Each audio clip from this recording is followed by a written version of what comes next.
paranormal investigation at a buildings that are owned by historical. We're going to see if there is any paranormal.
What's in here that you want us to know about? God. Something stretching around it. Mom.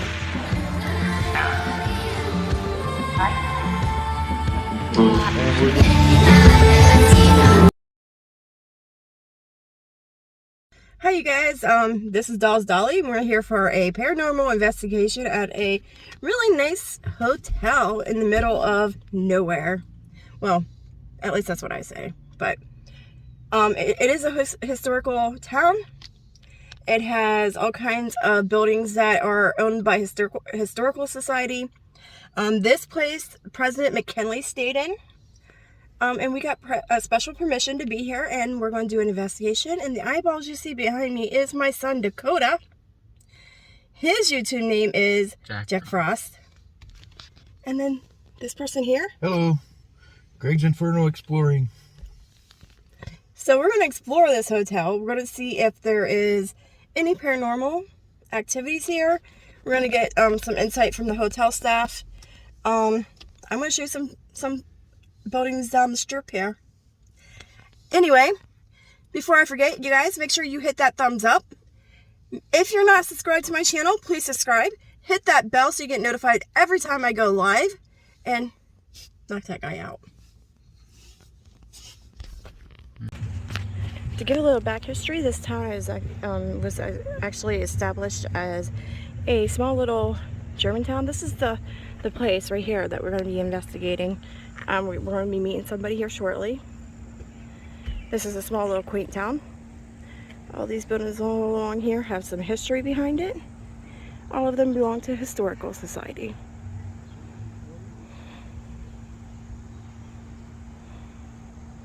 I apologize if there's too much noise in the background. Eventually we'll get a front view of this place. I'm a lost cause. Baby, don't waste your time on me. I'm so damaged beyond repair. Life has shattered my hopes and my dreams. I'm a lost cause. Baby, don't waste your time on me. I'm so damaged beyond repair. Life has shattered my hopes and my dreams.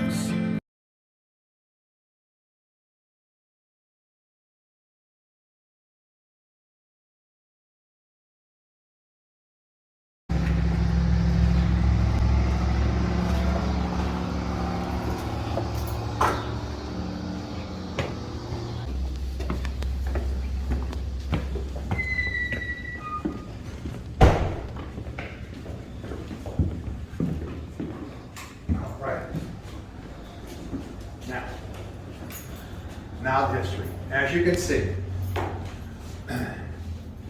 they came from Württemberg, Germany, this group, okay? And they're right here. Now, in the early 1800s, the German government came down to Württemberg and says, people, you have to fight because Napoleon's coming across Europe. We need you to fight for us, okay? They were a group of separatists that broke off from the Lutheran Church. The Lutheran Church, as we know, broke off from the Catholic Church because the Lutherans thought the Catholics were selling people's way into heaven, okay? The separatists broke off from the Lutheran Church because they thought they were just not as bad, but just as bad. So they just want to have a personal relationship with God, okay? Right. So they come down there, they go, well, you have to fight for us. They go, no, we're not going to fight, we're pacifists, we will not lift a rifle to a friend or foe, and we'll not send our children to your schools. The German government says, well then, screw it, you guys are going to prison. They took all these people, 120 people, and put them in prison, okay, for 7 years. 7 years later, they let them out of prison, they go back down to Württemberg, and now Napoleon is now the emperor, okay, he's conquered all lands. He comes floating through Germany. These people would not bow down to him or treat him any differently than a regular person. The German government says, he is our emperor, he's our king. He's kind of like, you want to call it God. They go, nope, we don't believe in that. So the people in the good German government says, guys, you're out of here. So they had to sell off all their possessions, and they went to Amsterdam, went to the Netherlands, took a boat, okay, put on the trunks and stuff in here, went across the ocean, took them a couple of months because they got lost a few times. Didn't lose too many people, maybe 2 or 3. Ended up in Halifax, okay, came down to Philadelphia, walked from Philadelphia to Pittsburgh, met the Quakers in Pittsburgh, and the people in Pittsburgh says, nice seeing you, you can stay here a day or two. We'll take a few of you guys because you want to buy tools, you have some money to spend. We'll lend you money, go to Zoar. And that's where they met a land agent from the American Revolution generals who were selling the land here, and they bought 2 miles each direction here, okay? About 125 people, two-thirds women, 1/3 men. So what happens? Mr. Beimiller, the spiritual leader and the business person, gets the people here, all woods, okay? And he says, okay, Mr. and Mrs. Smith or Mr. Jones, we're gonna divvy up the land in acres, okay? We're gonna make farms. You two can go farm the land, do the best you can. We're gonna get you a cow, we're gonna get you a few chickens, whatever. Farm the land. At the end of the year, after the crops come in, you guys feed yourselves, help in the community, and we'll send all the rest of our overproduce up to Cleveland, and we'll make money. Well, at the end of the year, they were starved to death, okay? Nothing came in for them. As a matter of fact, I'm told that the Indians even left them because the Delaware Indians who tried to show them how to plant corn wasn't working. So they said, we're out of here. So they left. So now Mr. Beimiller calls everybody down here and says, we need a plan, guys, because we're not going to make it another year. It will not happen. Give me a plan. So after much debate, he says, well, let's make it a commune.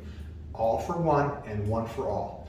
Not because of politics, not because of religion, because of survival. That's how they did it, okay? So with that, all the boundaries of all the farmlands were taken down, all the cows went to the dairy, all the chickens went to the hen house, okay? And everybody now came here. So they decided that, okay, now, every morning, let's go over here. I hope you can see me. Oh yeah, I can see. Every morning, they would blow this horn, okay? And all the people of the village came down here and they were handed a ticket. Their ticket says, you go help the baker, you go help in the blacksmith shop, you go work in the fields. So they're all working together. They all had different chores. Now, there were still 4 or 5 professions. If you were a blacksmith, if you were the baker, if you were the carriage maker, okay, and the tinsmith, you had that job. But every day you got a different, okay, people to come and help you. So basically, if you're a professional, you had that job.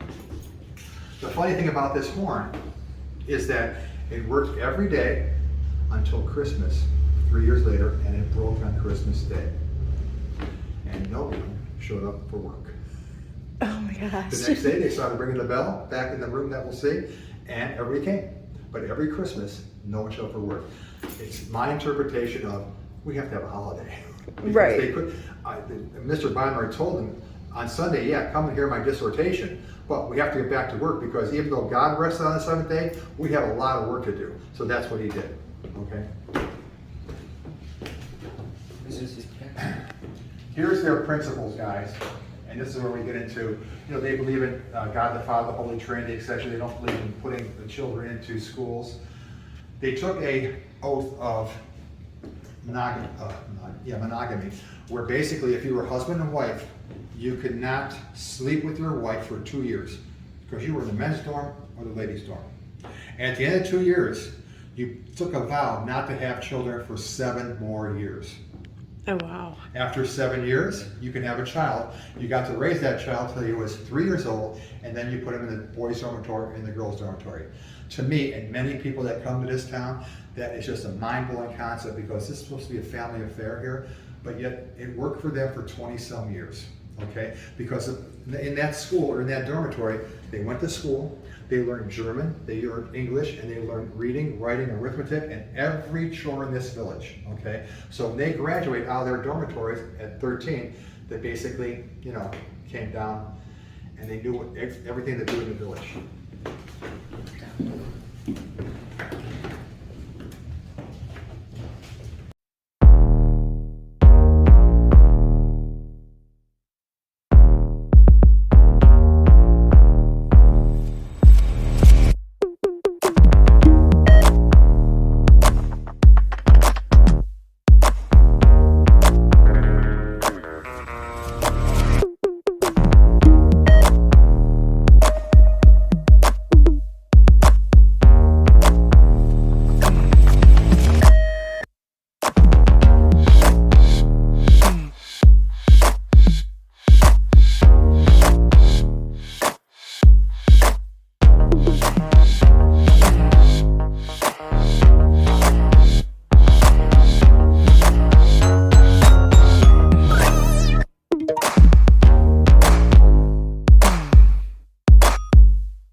My story is, 3 weeks ago I was allowed to sleep here, okay? And I had this paranormal group from West Virginia. And I'm just walking around here and I see all these people walking in the house and they're doing their EVP meters and their red lights and their black lights and all this. And they're divining rods. They were here till 1 o'clock. At about midnight, I'm walking through the hall and these 2 ladies are coming down the hall here that we're gonna go through. And they're talking to somebody. I don't know if they're talking to themselves. I'm not gonna say anything. Because one time I told a ghost story and they go, we're here for serious ghosts. So I just stopped it, So they're going back and forth and they're talking to somebody. 1 o'clock turns around and I go, gals, is there anything I should know? Because I'll be sleeping here in an hour. And they go, the room down the hall is haunted. And I go, why? She goes, did you hear us talking? I go, yes, I did, but I had no clue what you were talking about. There's a lady in a mirror there who's stuck in the mirror, and they're telling me this story. And I said, elaborate please, because I'm sleeping there. And they said they were talking to this lady ghost in the mirror there, and I'm thinking to myself, I've been in the house for 4 years. I don't even know there's a mirror in this whole house. They said she's stuck in the mirror, and she's told us that when we asked her what her name was and all this, she says she used to live here or got dressed here very often. Okay? And when she got dressed here, didn't like people watching her get dressed because of modesty. So basically she did not care for that, and she would be very irksome to the people that were in the house. So basically she's now stuck in the mirror. So we'll go down there. Now, they all leave, I'm by myself. These lights are down, it's pitch black in this house. I come down here. And we're gonna have this. And we're gonna sort these other rooms too, but anyhow. I come here and it goes the last one, I go, oh my God, there's the mirror. So, yours truly says, if I'm sleeping here, I gotta make sure that there's nothing in here. So I walk around here, I don't have a light because it's pitch black. And I go, okay, Tom, just do it, see what you see. And I hit the mirror there, and there was nothing there. I said, thank God. But that's where this is where this Paranormal Society said the most action in the house was in this room. So I went upstairs to sleep. Yeah. But I did not know, so anybody I'd taken here, I'd let them look in the mirror, but no one's seen anything yet, but who knows? But yet they told me, and they told me the story, and I'm thinking, okay, but it does make a little sense. Whoa. Something's showing up. Look at my camera. There's something. No, it happens. You can see something forming. See it? Yeah. Well, we just saw something over on the second floor for 100%. I saw it through In the my hotel. phone. You couldn't see it, but through my phone, you On could see this it. second floor here? Do you got the I picture? took them to the second floor in the hotel. Oh, hotel, okay. It was up That's there. where And then I told her, I said, come and look at this, and she came over and she saw it right away. Do you have it on your phone still, or? I wasn't video recording or anything, and then we tried getting pictures, but we don't know what it was. There's a bat up there too. And then it was like, at first it was in the doorway, and then it was like next to the doorway, and then it was in front of that other door.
She was sitting there in the by her house, and she'd say, I'm the matron of this town.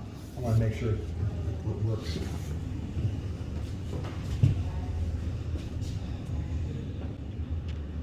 If you can imagine, that's a song. This is the next one too. If you can imagine, this house was empty in the 1930s. Everybody from the town had all their parents living in their homes, so they all donated all these antiques. So these are real antiques. But this is some of the furniture that the town built, okay, for everybody. Again, you didn't have to buy your own beds. You didn't buy beds. You didn't buy linens. Everything was given to you because you were part of the Zoar community. Oh, wow.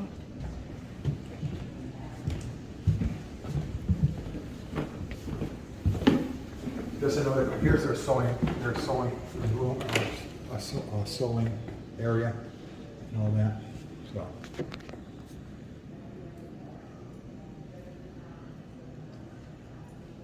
Look at them lights. Well, Yeah, it's to light it up so you can see those it. are auto lights. Right. So you can see their display. I never come to think about it, I've never seen those lights on. Now, I call this the music room. This is a organ, Oh, wow. obviously, okay? Built at the watermill by the guy that ran the watermill. He played it every day at the watermill because it ran on water power. Oh, wow. Amazing. I mean, I think, okay. It doesn't work anymore. He passed away. It went to the church for a couple months because the church has an organ like 5 times the size of this. And how it got here by the House Service Association, I don't want to know. Okay? Now, a little story here is we had ghost tours with the kids. And basically, when they're down on the first floor, they could hear notes being played out here. So I come running upstairs going, What was that? and these are all sound. They basically sound. I don't know what that was. I just heard something over here. Oh, wow. That's crazy. That is so cool.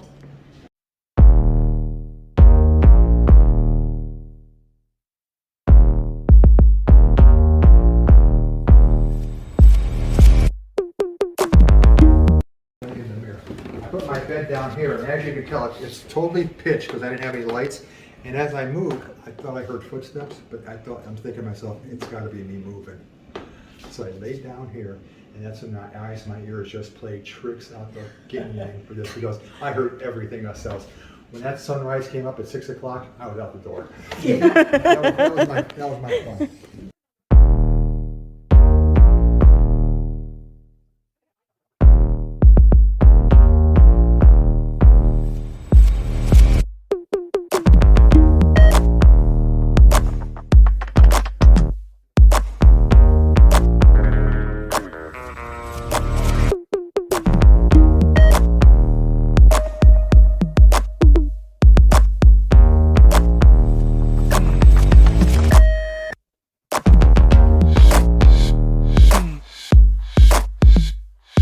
I'm learning the number one house from 2 elderly ladies in the village. And I come down here and I go, ladies, what's down here? And they go, okay, well, you can go down there. So we're gonna go down. Oh, gosh. What's that for? That door? Yeah, what was this door for? That door's just storage. Oh. That, basically, this basement runs all the way through. That's the old basement, but now it's just storage. Same with this. Okay, Wow. going through there. There's no lights anymore, but that is spooky in there. Yes, it is. When I slept here, I did not even think about coming down. But my story goes, I'm coming down the steps, and notice how cool it gets when you get down here. Again, yes. This is an example of their root cellar. Every big house had a root cellar like this.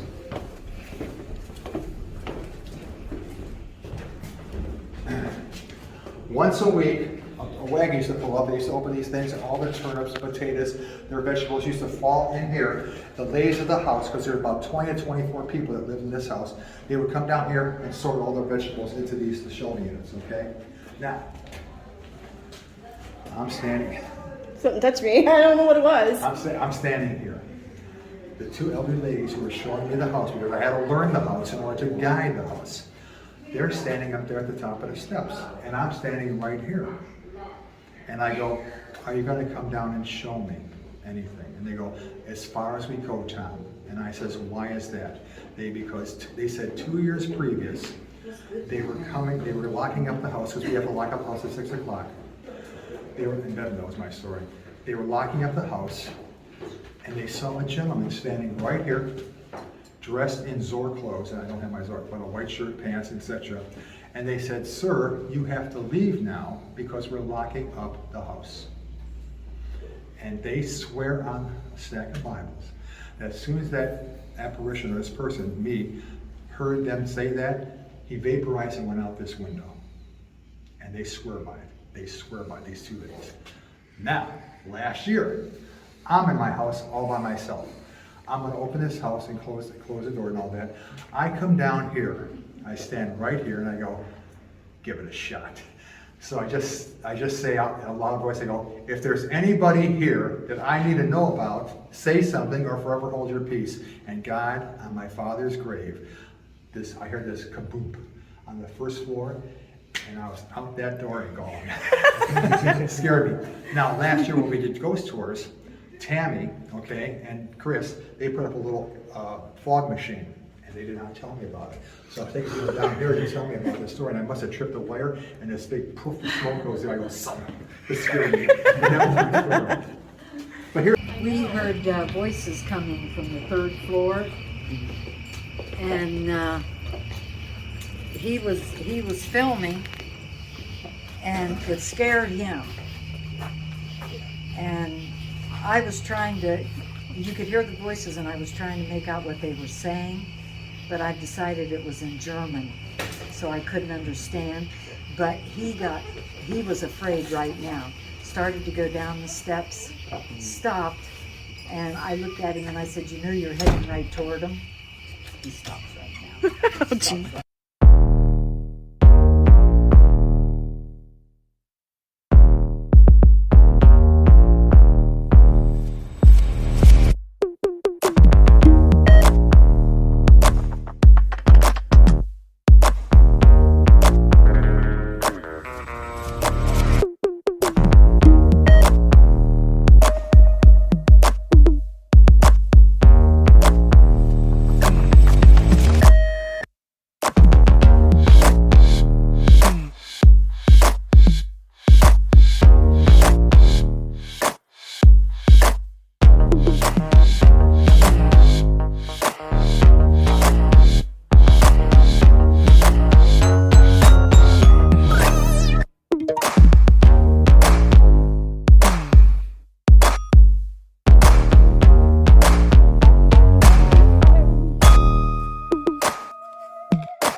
time is 1898, 1899. Remember Mr. Gunn, the millionaire? Mm-hmm. He gets President or Governor McKinley to come down.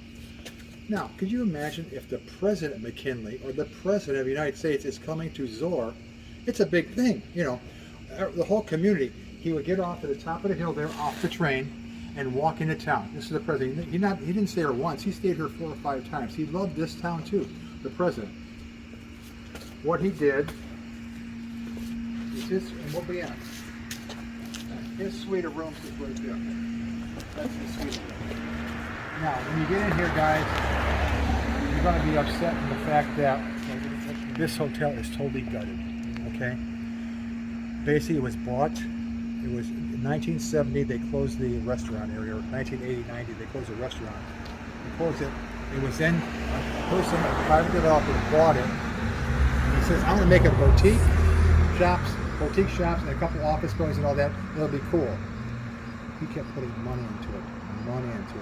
After so much money, he just says, I'm done. And he left it as this. The Ohio Historical Association basically took it over, and they haven't done much to it, but this is the centerpiece of the town. This is where, how I thought the town basically fell apart, because the kids wanted to work here. They was all lined up here, and you see on pictures of Zoar, everybody's coming. Everybody from Cleveland came. As a matter of fact, they added on to the hotel. They built a Victorian-looking hotel that had 96 rooms right here. After 30 years or 40 years, they tore it down because it leaked from the very beginning. And it was not built by Zoarites, it was built by people in Cleveland. Because this town was so good, so prosperous, the Zoarites couldn't keep up with it. They contracted it, but this hotel built by the Zoarites made it, okay? As a matter of fact, this was just put up 3 weeks ago.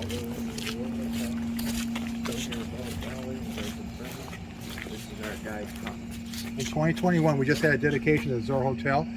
At least we got notice now it's at Ohio Historic Market. There's about 6 in the town. They just put this up, and I'm praying that they at least put a coat of paint on this puppy and just start to fix it.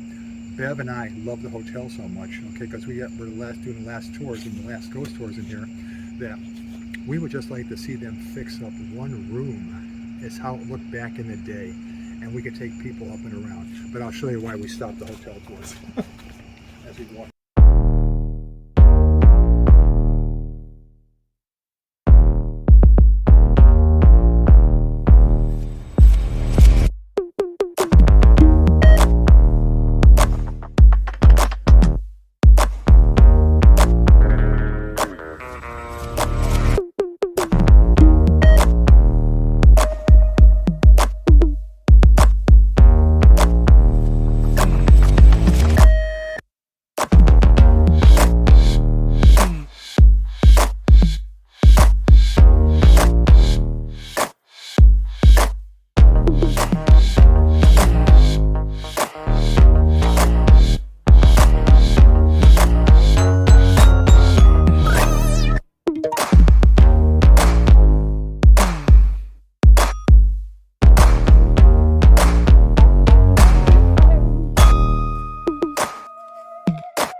steps, going down the steps, okay? All the way down the steps, they heard him.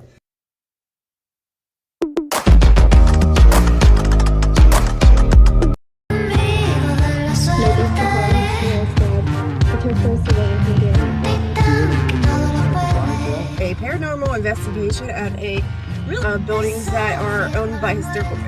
We're going to see if there is any paranormal